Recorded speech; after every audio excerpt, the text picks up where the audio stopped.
Hi guys, my name is Meads. This is going to be a review for Kotobukiya's frame arms. We have the 33, and this is 1/100 scale Lei-Dao. I just recently reviewed the Ji-Dao, and frame arms has been doing this where they release the frame arms in pairs. They basically have the same design, but they kind of move things around and kind of give it a little bit extra or a little different from one another. But when you build it, it's pretty much the same kit. Just that certain things goes to like the arms instead of the feet, and vice versa. And yeah, it's kind of cool that they're doing that. Not just doing recolors. Well, they do recolors as well, but I think this is more of an ingenious way of utilizing the same design. Anyways, here we go. We have the Lei-Dao. I've already built it, that's why there's nothing inside. But if you watch the Ji-Dao review, I have it where it's still everything there with the inner frame here. It's using the white one. But here's the box. Here's the layout. We got quite a assortment of things. And so basically all of this are pretty much the same as the Ji-Dao. Yeah, quite nice. And they have the unpainted sample here, and looking at the front part, the chest, definitely there are red parts, even the tips of that hand right there, or the cannon, and the feet, that definitely needs to be painted. So this retails about 4,200 yen, roughly about $50. So it's about a master grade size, and frame arms is around that price point, a bit more expensive, but definitely offer quite a bit of a variety in design, which I like. Yeah, very cool design. That's pretty much it for the box. Let's take a look at the kit. Alright, so we have them side by side, and from my previous review I was hoping that Lei-Dao will be bigger, and he kinda is, but in retrospect it's the same kit. They just rearrange certain things and make him a little bit more bulkier on the top. So here we go. And you can kind of see that the similarities. So basically, the armor here on the legs is now on the shoulder. This forearm here, which becomes the cannon, which is really cool, is this part here, or the calves of this guy here. Yep. And the foot on the Lei-Dao, they've have the high heels here. It's crazy, but if you look closely, it's the same as this, and the heels is on the back of the waist instead. Yep. For the Lei-Dao, they don't have the extra hands that you'll get with this, but if you want to convert this to look like this, you can, but you just have to utilize other frame arms hands. They do sell those separately. And this does not come with a rifle because it doesn't need it. So basically, once you build this, I think the only spare parts are this inner part here, and that's it, which you don't utilize on this one because it's a bit of a different design. And I'm kind of liking that.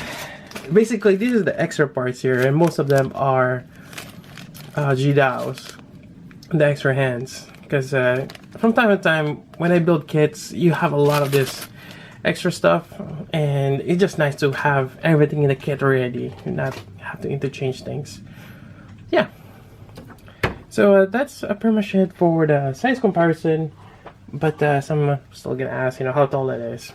Well, just slightly taller than Ji-Dao and whatever measurement I. So basically, roughly about 6.5 inch or 6.75 up to that shoulder length right there, but still about 6 inch up to the head. Yep. So it's a good size, and definitely he's quite big.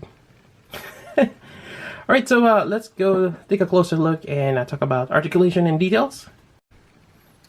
All right, so let's take a look at the Lei-Dao.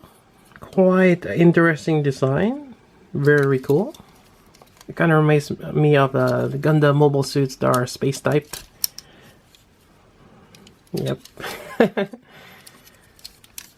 So for this guy, it's a little different than Ji-Dao, because Lei-Dao has this horn here, I'm guessing he's more of a commander type. So the different head. And you know, fairly good articulation with that. Then you have this front part here, which was the shield for Ji-Dao, but this becomes like his front kind of like cover. It's actually pegs out here. So you can take that out if you want to, but I mean, for his design here, you probably want to keep that there. Kind of protects him in front because both of his arms are cannon, and there's really no way for him to shield his front part unless he can evade it. So that's that. Definitely, again, needs to be painted. Now moving on, we have this shoulder armor here, which you can take that out as well. Maybe reattach it to the other parts of his body. Then you have this part here as well. Likewise, you can take that out. And shoulder articulation, you got that swivel on top. You can rotate this around fairly well. Now sometimes it kind of droops down like this. Obviously, it's a little too heavy.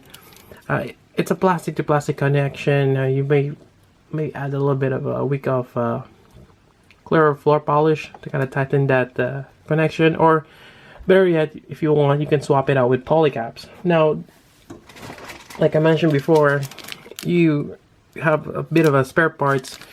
I believe you're only using 2 of the polycaps here for like the feet here, so you have plenty, and you can swap it out if you want to.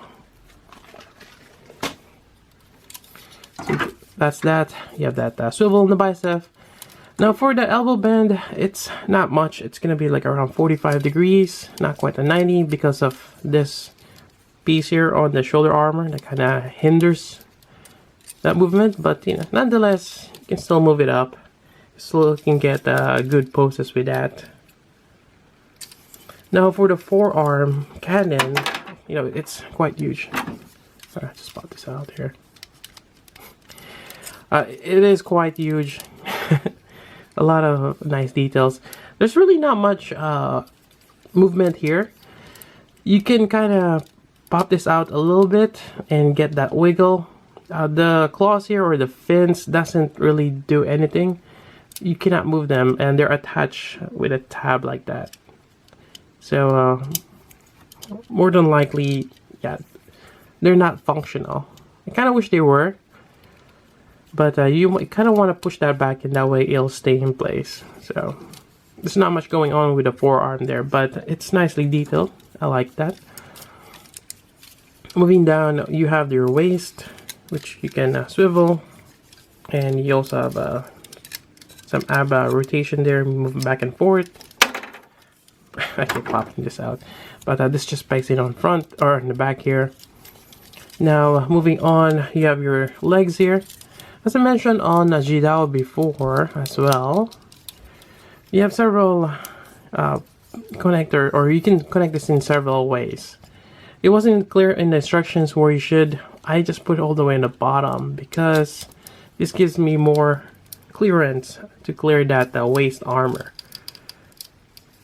Yep, that way you can move this outward, and you have that connection there.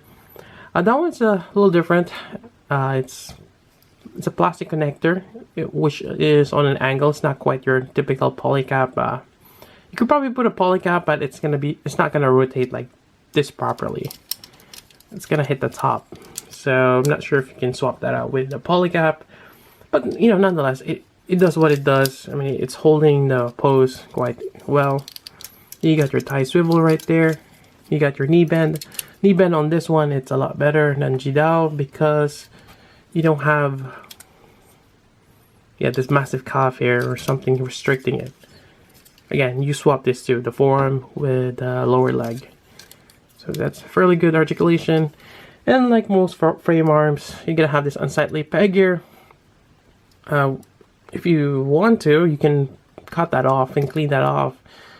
Unfortunately, frame arms uses the same inner frame. Sometimes they utilize this peg to put in a knee armor, sometimes they don't, and unfortunately these are one of those times that they don't. I mean, if you put something there, it's gonna stick out, so it might be even impeding having something there. So for the time being, it's not too bad. I mean, if you have him standing, it's not that noticeable. Then you have your ankle articulation here. You can put this side to side, which is nice. The front part of the toes, you can move down. Then this part here, it was connected on the back of the waist, like I mentioned for Ji-Dao. This now they put it down here like a high heels kind of deal. Some people don't like high heels. I don't mind it. Sometimes there is a reason why you would want to have a high heels. This is probably a space type, and it's gonna be an uneven terrain, and sometimes you just want to have something like kind of stand like this. That way you can stand on uneven surfaces, because if you have a flat foot, it's gonna be hard if you're standing on like a space debris or something of that sort. So that is probably the reason why they have high heels, and they don't really need a lot of support if you're in space. Yeah, you know, going with the idea that the surface area, if you want a lot of surface area for support, but you're in space, you know, weight is not that much of a big deal. Well, sorta. But yeah, a really cool design. And that's pretty much it. Unfortunately, there's no extra weapon or any add-on. That's it. In some sense, it's good on its own because, again, you don't have extra kibble or whatnot that's just lying around not being used. And yeah, I think this is a really nice kit to have. And again, like most frame arms, they're very customizable. If you buy those add-ons or even other frame arms, you can just interchange parts. And makes me wonder if they're gonna make a frame arms girl version of these guys. They're still working their way up. There are a lot of frame arms, and making a frame arms girl version of each one will take a while. But definitely it'd be cool if they ever make a version, or even not, we can probably interchange the hands of these guys and kind of put the arm on the existing frame arms girls. We can easily do that as well. Anyways, that's about it for this review. Hope you guys like it. Again, I got mine from Amiami. This is a really nice kit, and I cannot wait for the next pair they have in store, or whatever they will have in the future. That'll be great. Anyways, if you got questions, let me know. So until then, this is Meads. Thanks for watching.